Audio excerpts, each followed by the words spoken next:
السلام عليكم ورحمة الله وبركاته. مساء الخيرات، ويا رب تكون أيام كريمة وأيام جميلة. العشر الأواخر ربنا يجعلنا يا رب كلنا من أصحاب الدعوات المقبولة والعبادات المستجابة. العكس بقى، الدعوات المستجابة والعبادات المقبولة. معلش الصيام عامل عمايل. طيب، قعدت أفكر كتير قوي. احنا الحمد لله من أول رمضان استعنا بالهمة وعملنا شوية حاجات وبطلنا شوية حاجات طب وأسبوع العيد؟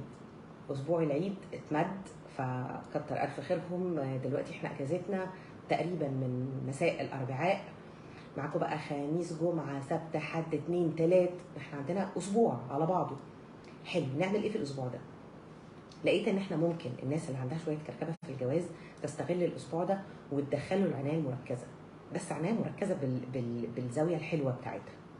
تعالوا اقول لكم، انا لما فكرت ندخل جوازنا عنايه مركزه في الاسبوع ده ونطلع منه باذن الله تعالى اقرب لبعض واوضاعنا احلى وجو بيتنا ألذ، نعمل ايه؟ اول حاجه، لو حبينا ان احنا نتكلم او حبينا ان احنا نتناقش خلال فتره الاجازه في حاجه، يا ريت ما تبقاش نبره الصوت نبره الخناق او نبره التريقه او نبره جر الشكل خالص. تعالوا تبقى النبره نبره الاصلاح، نبره هو احنا ايه اللي مضايقنا، نبره تحديد المشكله. اللقطه دي اول ما بتحصل 50% من المشكله بيختفي، لان بالفعل احنا عرفنا احنا بنتعامل مع ايه. فاول لقطه هقول ان احنا هنبتديها في العنايه المركزه، لان انا عملتها على 7 خطوات تقريبا. اول خطوه هتبقى ان احنا نحدد المشكله، ومش غلط ابدا ان احنا مش بس نتفق، احنا ممكن نجيب ورقه وقلم كمان ونكتب وجهه نظر كل واحد فينا شايف الخلاف اللي بيننا او المشكله او النقطه اللي ما بنتواصلش فيها كويس، لان مش بالضروره تكون مشكله والبيت مولع خالص. ممكن يبقى حد فينا ما بيتواصلش مع التاني بشكل كافي، مش سعيد زي ما المفروض يبقى، مش مرتاح لسبب او لاخر، وده طبعا يشمل الراجل او الست. اللقطه الثانيه، احنا هنبتدي بتغيير حاجه واحده بس خلال الفتره بتاعت الاسبوع دي. يعني مش لازم نغير كل حاجه، مفيش حاجه في الدنيا بتحصل مره واحده، بتحصل على خطوات. فاحنا زي ما حددنا المشكله، اللقطه الثانيه كل واحد فينا هيتفق مع نفسه او حتى مع شريك حياته. بس لو اتفقنا مع شريك حياتنا، هنا بقى درجه الالزام سلمه اعلى شويه. بمعنى ايه؟ بمعنى اني مش هينفع اجيب مارشدير، ولو كسلت او تخاذلت او تقاعست عن اللي انا اتفقت بيه هتبقى المشكله اكبر. ده هتبقى مش بس مشكله واهمال في حلها كمان. فنحتفظ بالحاجه اللي احنا يعني هنحسنها بينا وبين نفسنا، الا اذا كانت النيه صادقه، وانا واثق في محاولات الطاقه كده الموجوده عندي انها هتحركني حلو ان شاء الله في الكام يوم دول. حلو. اللي بعدها، خدوا بالكم من مطب كتير مننا بيقعوا فيه. في قاعده كده اسمها المستشار مؤتمن. يعني ايه؟ يعني لما يحصل بينا مشكله واجي اشور حد، انا هدي للحد ده امانه المشكله اللي حصلت بيني وبين جوزي، فانا لازم كمان اتخير انا بشور مين. كتير مننا بيشوروا صاحباتهم، امهاتهم، بنت خالتها، بنت عمتها، اخوها الصغير او خبرته محدوده. فيا ريت نتخير لما نيجي نستشير، وده مش توجه في اتجاه المشير الغريب او المشيرين الاسريين او الناس اللي من بره اطار البيت، ولكن على الاقل لما اختار من اطار العيله او من اطار الصحاب، ركزوا انتوا بتختاروا مين. لان اوقات كتير الشخص اللي بنشور عليه بيبقى اكبر جزء في المشكله، لانه بيشور علينا شوره على خبرته او على رايه او على سيناريوهات لا علاقه لها لا بحياتي ولا ببيتي ولا بجوزي، على عكس ناس تانية ممكن تكون ربنا يصلح حالها كده ويسعدها، بتفكر بحياد، بتتحرك دقة، بتسألني أسئلة كتير، بتشجعني ان انا كمان اتغير زي ما انا عايز الطرف الاخر يتغير وخلافه. يبقى احنا كده اتكلمنا في تحديد المشكلة، في تغيير حاجة واحدة، في المستشار مؤتمن، فانا هتخير هشور مين او هاخد رأي مين او هتكلم مين او هفضفض مع مين. ورابع حاجة، ودي اللي كتير قوي مننا مش مدركين لمدى اهميتها، التواصل البصري بينا. نبص لبعض واحنا بنتكلم، نبص لبعض واحنا قاعدين، نبص لبعض وناخد بالنا بنبص ازاي، وناخد بالنا اللي قدامنا بيبصوا لنا ازاي. كتير قوي من الكلام بيبان على ملامح وشنا. لو بصينا لبعض مش هنحتاج نتكلم كتير قوي، لان مع العشره كمان والناس اللي متجوزين بقى لهم فتره كبيره ياكدوا عليا، احنا بنركز كويس قوي في ملامح وش شركاء حياتنا لدرجه ان احنا بنحفظ التعبيرات، بنحفظ من غير كلام، بنقدر نستشف من ملامح وشهم من غير ولا حرف. تمام؟ فدي كده الجزئيه الرابعه اللي احنا قلنا فيها ان التواصل البصري مهم. الحاجه الخامسه، وانا عارفه ان دي تركه لما بعملها حتى في المكتب لما بيبقى عندنا جلسات يعني وجها لوجه، واجي اروح خاطفه الراجل او الست اقول له مميزات شريك حياتك ايه؟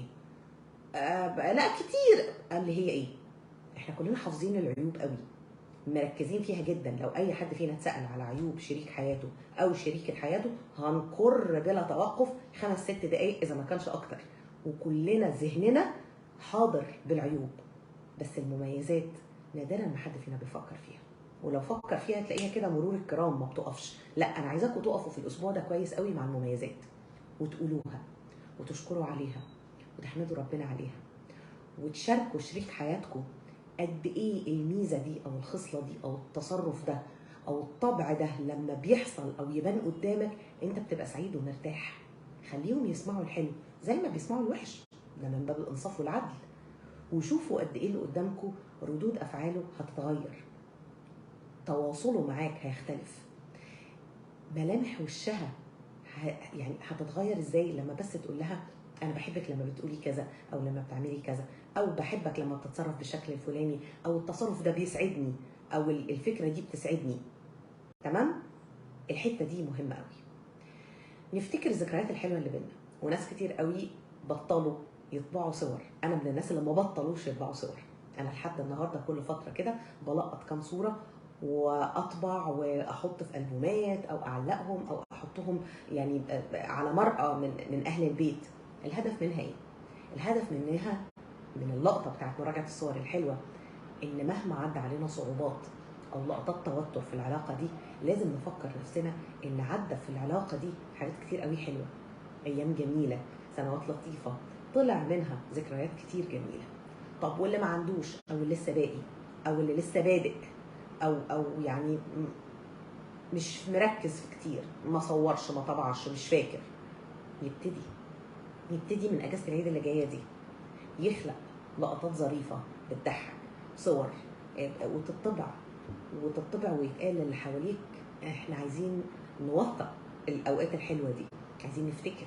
صوري ولادك وهم بيلعبوا، صوري جوزك وهو معاهم بيهرجوا في حاجه، صوريهم حتى هم بياكلوا وهم بيتفرجوا على التلفزيون. اي ضحكه او لقطه لطيفه في اي بيت يا جماعه محتاجين نوثقها.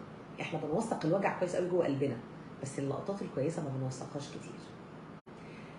اخر لقطه ودي السبعه والاهم على الاطلاق واللي انا دايما بوصيكم بيها في اخر كل حلقه، الدعاء. الابواب اللي ما بتفتحش بمفتاح العقل اتفقنا مع بعض انها بتفتح بمفتاح الدعاء. الدعاء بيغير طباع الناس كلها حقيقي، بيغيرنا من يمين لشمال، بيغير نفسيات كتيره جدا، بيغير شخصيات من الالف الى الياء. بيتهيأ لنا ان الموضوع صعب ما يحصلش. هو مين اللي خلقنا اصلا من العدم؟ عز وجل ما فيش حاجه صعبه عليه. ادعي على قد ما تقدري، ادعي على قد ما تقدر ربنا يغير لك طبعها او يغير لك خصاله. بتحصل وبنشوفها، ومفيش حد حوالينا ما اتغيرش. احنا اتغيرنا عندنا 2 عندنا 5 عندنا 10. ربنا يصلح احوال الجميع، وباذن الله تكون اجازه مفيده ونقدر نستمتع بيها ونستغلها في العنايه المركزه اللي احنا اتفقنا عليها. وربنا يصلح احوال الجميع، ويا رب دعواتكم كلها تستجاب، وما تنسوناش في صالح دعائكم. ويا رب باذن الله تعالى في الشهر الكريم ده كلنا تكون عبادتنا مقبوله، ربنا يقبلها مننا ويجبر تقصيرنا ونقص العبادات اللي ممكن ينشغل بالدنيا عنها. كتر الف خيركم، اشوفكم على خير وسلام عليكم.